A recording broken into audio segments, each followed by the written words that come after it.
Hey, what is up, everybody? Welcome to Call Time, a theater pod, where every role in theater matters. This is the space where we can talk about it all, where we can laugh, learn, and sometimes call out the chaos. So sign in on the sheet, because it's call time.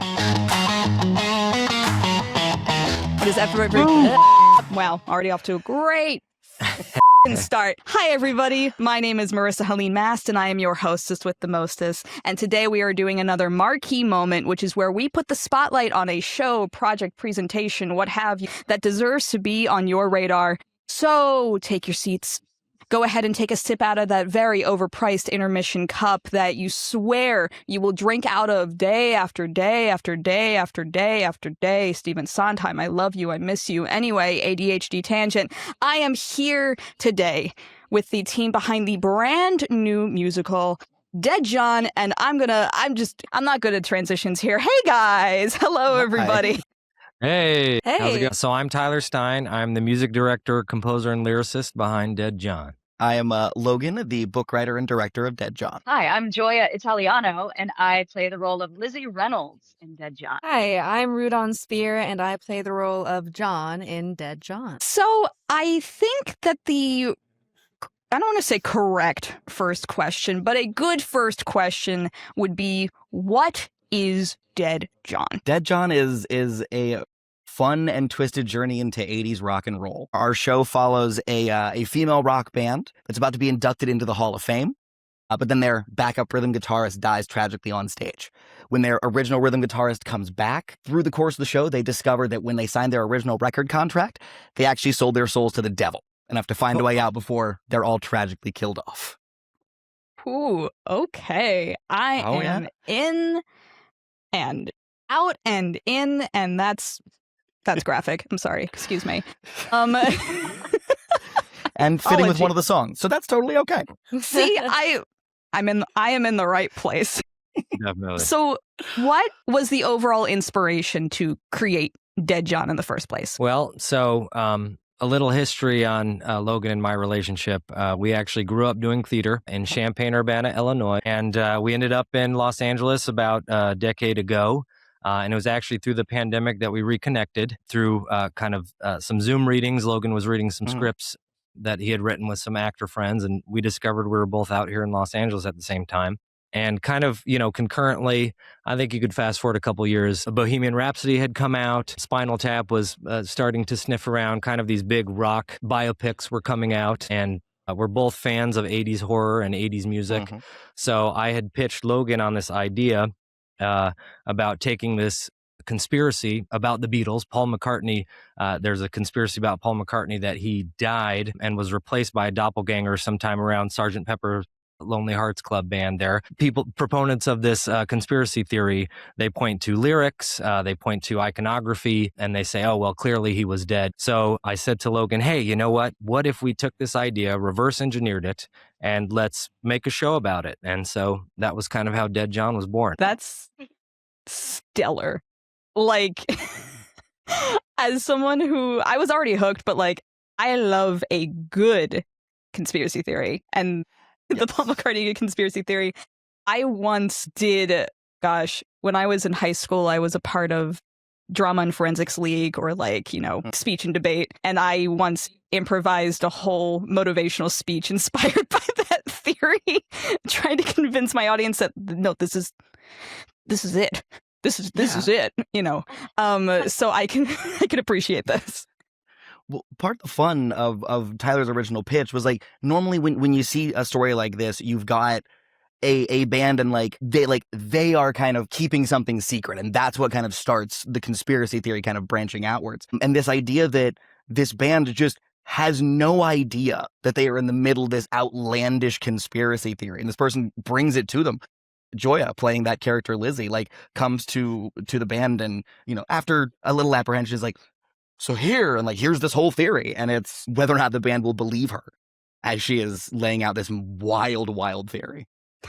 Fantastic. And so, speaking of which, Gioia and Rue, I would love to know, with such a wild story, what drew you to be a part of this overall? I grew up doing musical theater, and it has been a while since I've performed musical theater on stage. And I remember I was going through Actors Access, and I saw this like classic rock musical listed.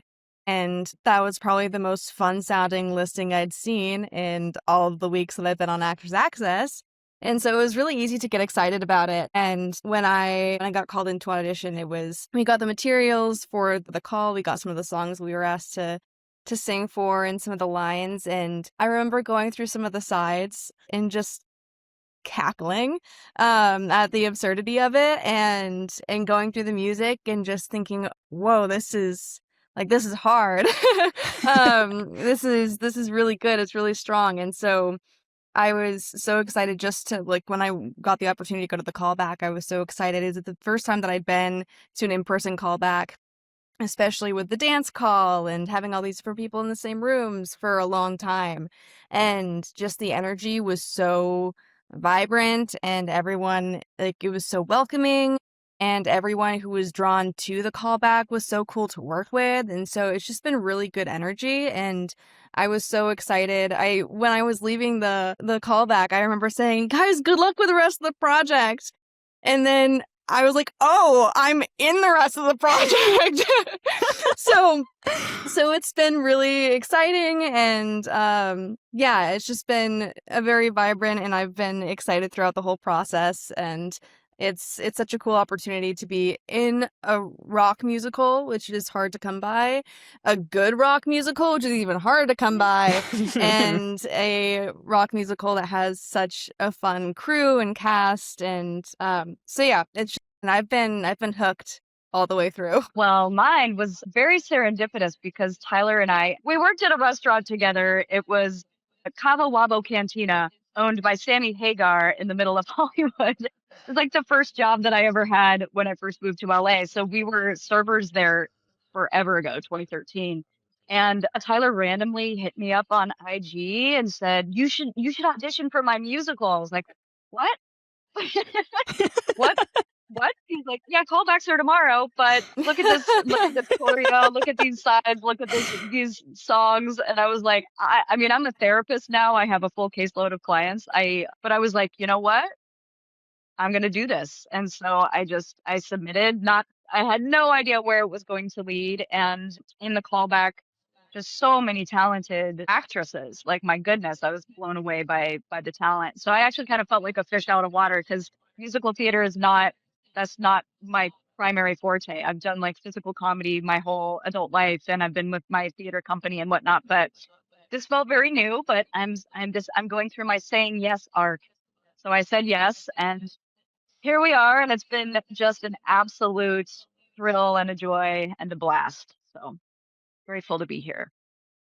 I love I I don't want to sound like this person, but like I love this journey for both of you. Like this is I love how they both brought you here.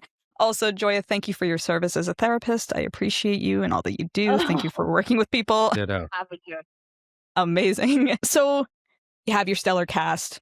What has the development been like for Dead John up to this point? We actually started this project as a film, and a film following a predominantly male cast on their journey to the Hall of Fame. And when we put up the casting, so many wonderful women turned out that they blew the men out of the water. And so actually we've kind of pivoted and changed the show to a full female cast. So it takes on an added little layer there.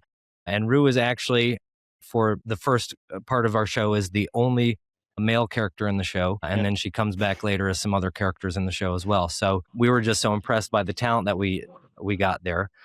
So then I said to Logan, hey, the Hollywood Fringe is just around the corner. What if we tried this as a Fringe musical? And so somewhere in there, I got a master's in film scoring from Berkeley. And so we kind of had to take a little time off while we kind of figured that out. We've been working on it for about 2 years now. Yeah. And once he, like, because the first draft of it, when it was the movie, we were leaning a lot harder into like the mystery of the thing, like almost because, there are, some deaths that happen over the course of the show. And What? and in the yes, in the original draft, a lot of those deaths were almost going to be presented like Final Destination style, where it's like just circumstances coming together to kind of cause this death and chaos. Rube Goldbergian kind of conceit Yeah. there.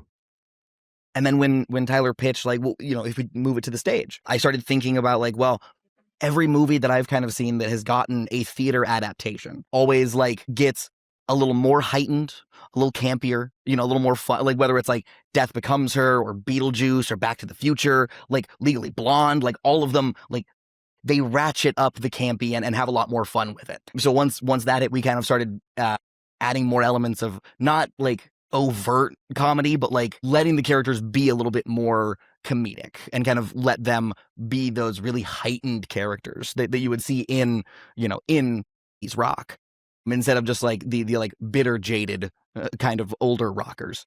And then when all these ladies auditioned, like it just made sense to change the script, and it has now kind of added this extra layer to it with like the fact that, because there's a line in the script where we talk about how like female rock bands like aren't as popular as they should be. Even the female rock band that everyone considers the most influential in history only peaked for 3 years. Like, it's wild, and it adds this extra thing of like are they succeeding because they're genuinely this good, which these ladies all blow the doors off of the place every time we rehearse, or is it just narratively because they've made this contract? Yeah, so just imagine 6, but with 10. So Yeah. we've definitely, up the scale there. And everyone's belting these high, when they came in and I tested their vocals because we had to rearrange all of the music. And that was actually kind of happening concurrently with our first month of auditions. I had them sing, in a belt from their lowest note to their highest note, or in kind of a head voice. And I kind of figured out what they can do. And there were some singers who came in and they were belting a G sharp, or kind of, heavy mixing a G sharp above the staff. And I was like, okay, are you ready to work? So, we have some really soaring crazy high notes in the show. And they've just brought this whole other element to the production that, we couldn't be more grateful for. And as rehearsals have gone, and I know I've said this to every member of the cast in some way or another, but like the instincts that all of them have had with all of their characters, like whenever we like will do a scene, like 9 times out of 10, at least one member of the cast will find a comedic moment that I certainly didn't have in my head, or it's like a delivery on something that makes the scene like that much more fun and that much more entertaining. And that's all a credit to them. Like they are, it's all stuff that it's like, they do it and I'm like, oh, I never would have even thought to put that in the action description. I love that you've made that choice. Please do more of that. So yeah, like I'm blown away every time we do a rehearsal or a practice where we just get to see what they're bringing to the table. Definitely. I love that kind of magic, and I love that like it's a dopamine boost like no other. And you did the full chills and just watching in awe of your cast. I love that. I would like everybody here to gush about this cast. Give me some shout outs, present company included. I want to know what you love about your cast, what you love about your character, and everybody else's whole existence in this world. If I may, it's been so rewarding and also really empowering to be surrounded by so many talented women. And I've had a really hard time finding myself in very female predominant spaces. And so being able to spend so much time with this cast of such talented women and being so impressed by all of them, and then having to remind myself, oh, I am with them. I am one of them. And so that's just it's been so cool. And everyone is so supportive and so excited for each other. And so it's just been a big positivity fest, which is something that I haven't really like felt before in productions. Like we're all so excited to be celebrating each other as we're bringing this all to life. And oh my God, the skills that we have in our cast, it's just like how Logan was saying, every rehearsal I go in and I'm blown away. There's something new where I'm like, oh my God, I didn't think it could get any better. Oh my God, she can hit that note, but now she can hit that note as well. And so it's like one of our actress is Paulina. I mean, she brought in her song last week, and I was like, is that 2 octaves higher than it was last week? And so Yeah, she asked to it's take just it up an octave, and I said, "Sure, let's hear it. Let's try it out." yeah, and it sounds so good. And so the risks that these people are that all of my fellow cast members are taking, it's so cool. And being able to work in such just having such a positive environment that's so like femme heavy has been really healing and exciting. And and then there's this clip that was posted in one of the Instagram reels recently, and I commented on it. I was like, so you mean that Renee and Sophia and Paulina are just nailing the choreography at the audition call? Like they just were down with that, and there was no hesitation. They were just completely nailing it. And so it's just right off the bat, everyone's coming in just being so impressive. Like there's been no slow vamp. It's just like right out the gates. It's been in our face. Like everyone's amazing and talented and excited to be here. Kind of on that note, everyone is showing up. They're ready to try something new. This show is a complicated show. Our original intention with it was an actual band. So most of the players have played instruments in some capacity, but we couldn't get them to actually learn all the fingering by the time we present the show, and all the music and all the choreography and all the lines. So, we're asking a lot of all of these performers, but they're showing up every day to do it. I did want to do a quick shout out to our choreographers. So we have Mina and Marina Ortega, and they work to do a lot of the choreography for the Boston Celtics, Pro Action Dance, a lot of really cool organizations that they do a lot of the sports dance. And Mina's a colleague of mine, but she called her sister Marina, and this weekend she flew from Boston to LA to come work with us for a couple days. We only had her scheduled for Saturday, and we were like, oh, we got a couple more, you mind? And she came in on Sunday early. She was there. They were both there at the dance space before we even got in the door. So everyone's really excited about this show. We had a kind of a sneak peek at the Whiskey A Go Go last week. And we got some really great donations out of that and a lot of really good feedback. We are about 70% sold out within 2 weeks. So the steam train is rolling. But yeah, I owe it all to this cast.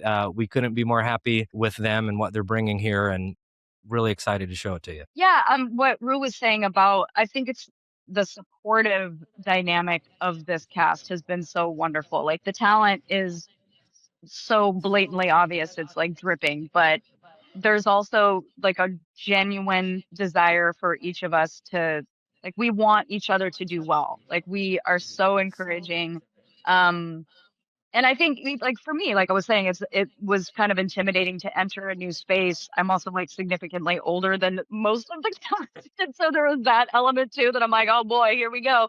But everyone has just been so welcoming and so nice. And yeah, just like really make me excited to play and to take those risks and to be ridiculous and to be insane. That's where I thrive. So I appreciate that. And thrive they have. Like honestly and true, like this is one of those where from the get, once we started doing auditions and doing callbacks, like I know there's always that like story of like the casting process was tricky because you had to find, like, the pieces fell together pretty damn smoothly to find this cast, and every single one of them has been fantastic from the get. Like, I mean, I'm gonna go through everybody here, but like Sophia is our like lead singer of the band, and she is bringing simultaneously this like badass rocker energy while also like the attitude of like, I'm better than everyone and I'm annoyed that y'all don't know it yet, which is really fun to see her kind of play. We have Claire, who's playing Ruby, and she's carrying a lot of like the like of the whole show, and she's doing that beautifully, and she's got a lot of really big powerful songs that she's just got a hell of a voice. Lena as well, like she's playing JP, and every single time we get to her part of the show, I think everyone who is not on stage has to stop and be like, oh, we could listen to Paulina for a second. Oh, okay, cool. Like everyone gets really excited as soon as she starts singing. Yeah. And mind you, I know it's only been a couple months, but really we've only had about a dozen rehearsals. So it's all kind of been flying fast. And I mentioned earlier, we're about to go into tech. So we're going to pretty much have rehearsal wall to wall up until the show at this point. Oh yeah. But it's amazing to see how much they've been able to kind of jump into the part and really succeed. And it's going to be, literally, if you remember those like those videos from the 90s, like where they'd have a VH1 special and it was like the divas and there was like Christina and Britney and Whitney and, you could just name them all. Literally, that is our show. So, stand and deliver on a lot of our songs, these really cool soaring belt notes kind of throughout a lot of our songs.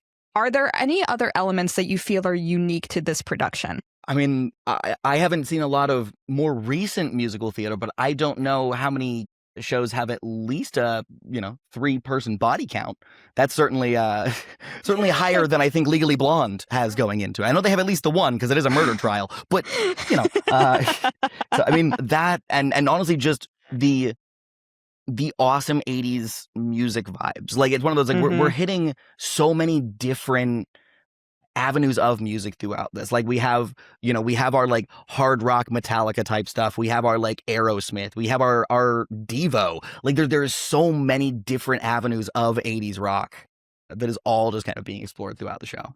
Yeah, it's really an homage to kind of rock and roll from about 1960 to 1990. And it takes place in this kind of amorphous space. If you were to imagine that the 80s were 20 years ago, that's kind of where our characters are in terms of their ages. And one thing that, Logan and I talked a lot about with this show was we really wanted the sound to be diegetic. So coming from the performers. This is not a music theater song that they just happen to be singing because it's music theater. This is a song that's direct from their album. And we kind of tie that into a lot of, the reasons in which they die. You can hear in the lyrics. You can hear, okay, this is probably someone's about to die here because they're talking a lot about knives and string and flashing here. So, we really wanted to kind of make this, and we are planning on releasing an album after we kind of finish our production here.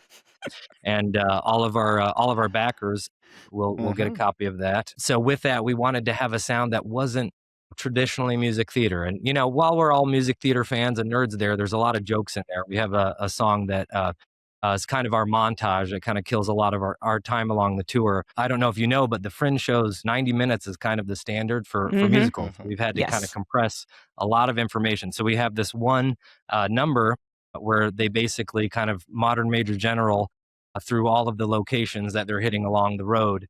And that's been a fun song that all the girls are learning, getting all of these cities to rhyme kind of in sequence and everything on their trip along the road.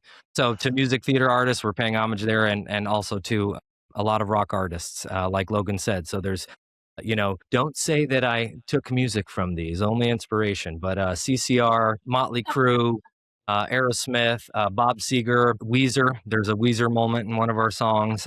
Nice. There. So, we're playing with all of these different flavors. Joya and Rue, I would love to know what is your favorite song to sing, as well as a song you don't sing or you love hearing somebody else in the cast sing as well. I love singing my song, which is Conspiracy. It's so fun. It's like so up my alley. The style of it's like perfect for me. But there's a song that I am not in that I wish I was is Edging into Overdrive.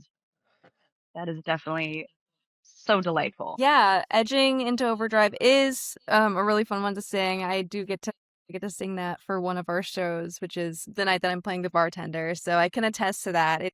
The 3-part harmonies are just really soothing. And so that's a lot of fun to sing. I think that my favorite number that I'm in is Go Out There, which is our band manager's big number, where it's the character Ruby is being told this is how it's going to go. And like, there's no way out for you. So buckle up.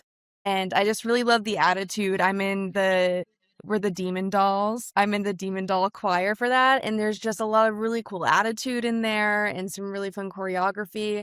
And so that's probably my favorite number to be a part of. The lyrics are just so much fun for me too. And then while Conspiracy, Joya's song it's such a blast to watch and it's so fun. I really do love seeing everyone struggle to get through Rockin' on the Road, which is it's a number where it's just like Tyler said, fitting as many towns and cities into one song as you possibly can and making them rhyme. And so it's really entertaining to watch everyone like lock in and get together and go through that song. I find it really entertaining. Actually receiving text messages right now where someone's saying, Tyler, you're a sick person for putting this many words in a rock down the road. Yeah.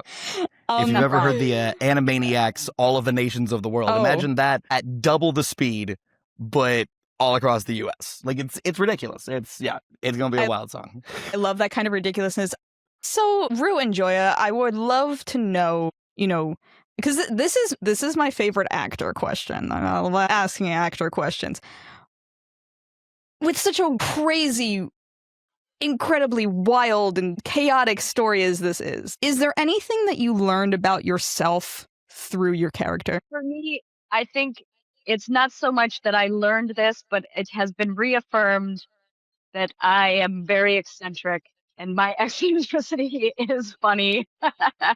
Yeah. And it makes me understand why Tyler wanted me to audition. But yes, the more I delve into it, the more I'm like, I'm a crazy person and I love myself. Yes. Yes. But funny enough, not a crazy person because you're the only one who actually gets it right. So you're the least crazy. I see the truth. I see the truth. Is Fox Mulder crazy? Maybe a little bit, but As mentioned, I play the only male role for the top of the show. And it's been a lot of fun to kind of allow myself to channel those, what's the word I'm looking for? Like those urges. And it's not, I wouldn't say that John has like big dick energy or small dick energy, but like I'm giving dick energy. And that's been a lot of fun.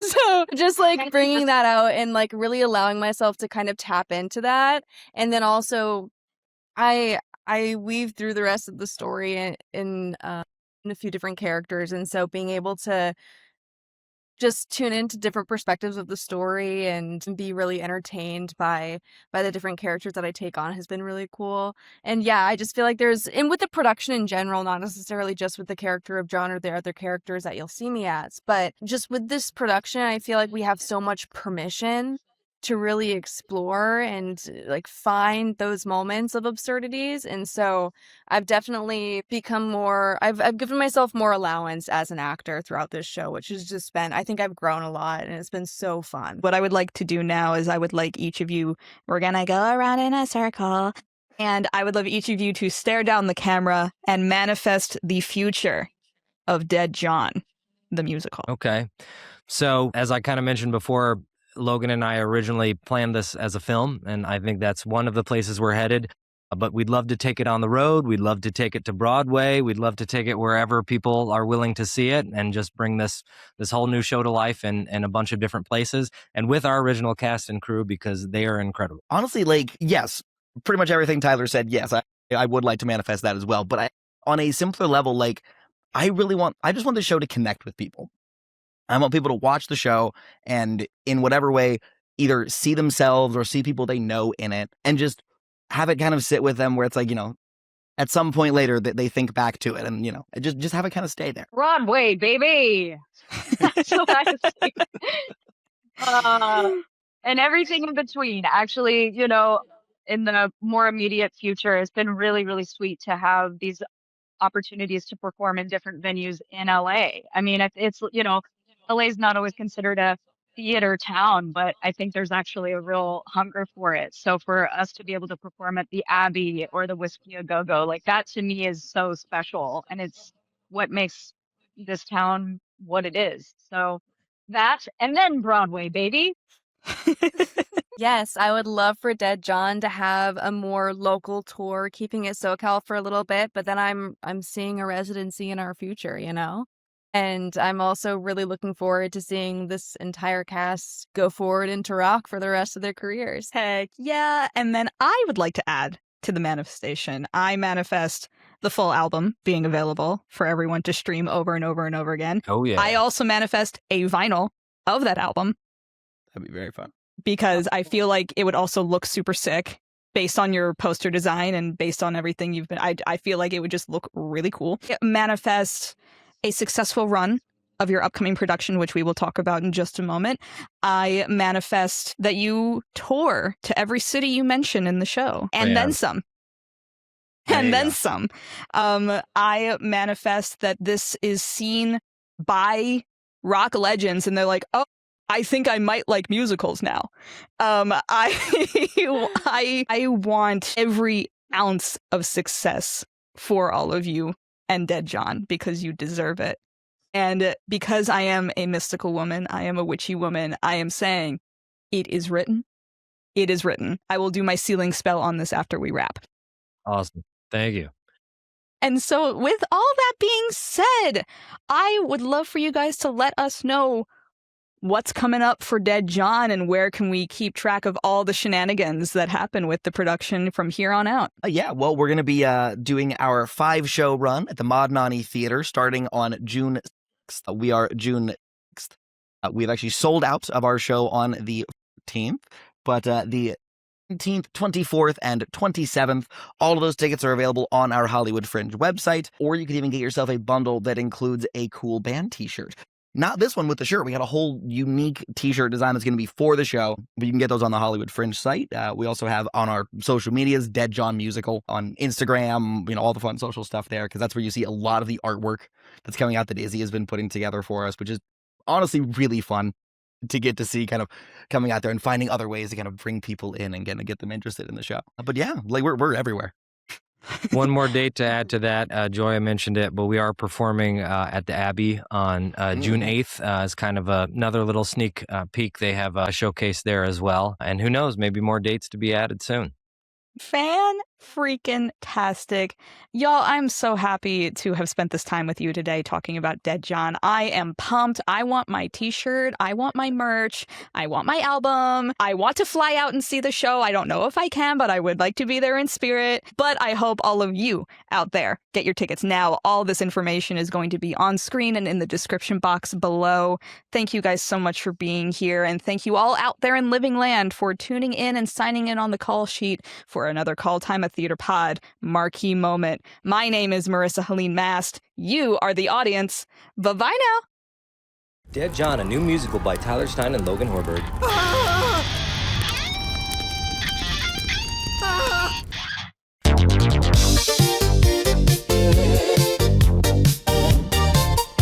This podcast was made possible through the support of viewers like you.